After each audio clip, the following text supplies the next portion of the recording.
बच्चों नमस्कार। तो आज का टॉपिक है रूप। राजन पे रूप, राजन की रूप लिखिए। ठीक है, तो राजन क्या है? राजा के अंत में ना लगा हुआ है, इसलिए ये नकारांत शब्द रूप हो गए। ठीक है, अगर राजन आए और राजा आए तो आप कंफ्यूज मत होना कि राजन का मतलब भी राजा ही है। ठीक है, तो इसके मैंने रूप लिखे हुए हैं एक वचन, द्विवचन और बहुवचन। प्रथमा में राजा, राजानौ, राजाना। इसमें कोई मात्रा का जैसा शब्द जो ओरिजिनल शब्द राजा है वही आगे भी चलेगा, यानी उसमें कोई मात्रा हटेगी नहीं और न ही छोटी की मात्रा लगेगी। इनमें देखना, तो राजा शब्द है, फिर इसमें भी राजा और नौ नाम है, औ की मात्रा लगा दी। फिर बहुवचन प्रथमा का राजा नह हो गया, द्वितीय हो गया राजा नम, राजा नौ और राज्ञ। तृतीया में राज्ञा, राजभ्याम, राजभी। और चतुर्थी में राज्ञे, राजभ्याम, राजभ्या। पंचमी में राज्ञे, राजभ्याम, राजभ्या। षष्ठी राज्ञा, राज्ञो, राज्ञाम। सप्तमी राज्ञी, राज्ञो, राजेशु। संबोधन हे राजन, हे राजनो, हे राजन। तो अब ऐसे जब कैसे रूप प्रयोग करोगे? जब आपको आएगा कि राजा ने एक काम किया तो आपको प्रथमा का एक वचन लगाना पड़ेगा।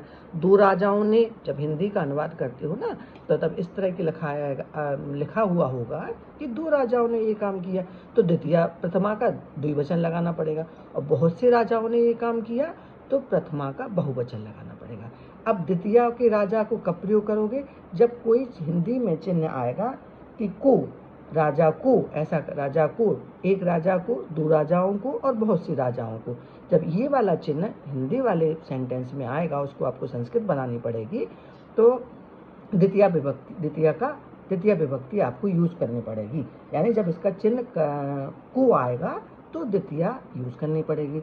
तृतीया का चिन्ह क्या है? तृतीया का जो चिन्ह है से द्वारा, कि राजा के द्वारा कोई काम किया गया, तब आपको तृतीय विभक्ति लगानी पड़ेगी। तो एक राजा के द्वारा किया गया तो राज्ञा, दो राजाओं के द्वारा राजभ्याम, राजभी। अब चतुर्थी का चिन्ह क्या होता है? को के लिए, राजा ने किसी के लिए काम किया। ठीक है, जब को के लिए का चिन्ह आए हिंदी में, तब आपको चतुर्थी विभक्ति लगानी पड़ेगी। तो एक राजा का आएगा नाम तो राज्ञी, दो राजाओं का राजभ्याम और बहुत से राजाओं का राजभ्याम।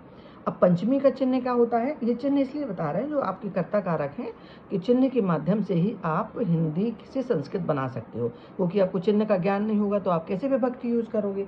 तो पंचमी का चिन्ह है से, और अलग होने के अर्थ में जब कोई वाक्य आए राजा से संबंधित, तब आपको पंचमी विभक्ति का लगाना पड़ेगा। एक राजा, दो राजा, तीन राजा, आपको समझ में आ जाएगा कि कितने लोगों के बारे में पूछा है राजा के। ठीक है, राजा शब्द में। षष्ठी का होता है संबंध, किसी से राजा का किस संबंध है, तो फिर उसमें आपको षष्ठी विभक्ति लगानी पड़ेगी। तो अगर एक राजा का संबंध है राज्ञा, दो का राज्ञो और बहुत सारों का तो राज्ञाम। सप्तमी का चिन्ह होता है काकी के नानी रे और नानी ने रारी रे। जब इस तरह का चिन्ह राजा के संबंध में कोई वाक्य में आएगा, तब आपको सप्तमी लगानी पड़ेगी। और संबोधन का चिन्ह हे राजन, उसमें आपको हे राजन अगर कोई शब्द आता है हिंदी में, तो आपको संबोधन वाली विभक्ति यूज करनी पड़ेगी। तो ये तो हमने एक सिंपल सा बताया है आपको। कर्ता ने कर्म को करण से द्वारा संप्रदान को के लिए अपन, ये आपको कारक लर्न करने पड़ेंगे। जब ये कारक आपको लर्न हो जाएंगे, तब आप आराम से हिंदी से संस्कृत बना लोगे, क्योंकि उन्हीं के माध्यम से आप विभक्ति यूज करोगे और वचन भी यूज करोगे। ठीक है, तो अगर आपको हमारा ये वीडियो अच्छा लगा हो तो प्लीज़ शेयर करिए, लाइक करिए और सब्सक्राइब करिए। Thank you.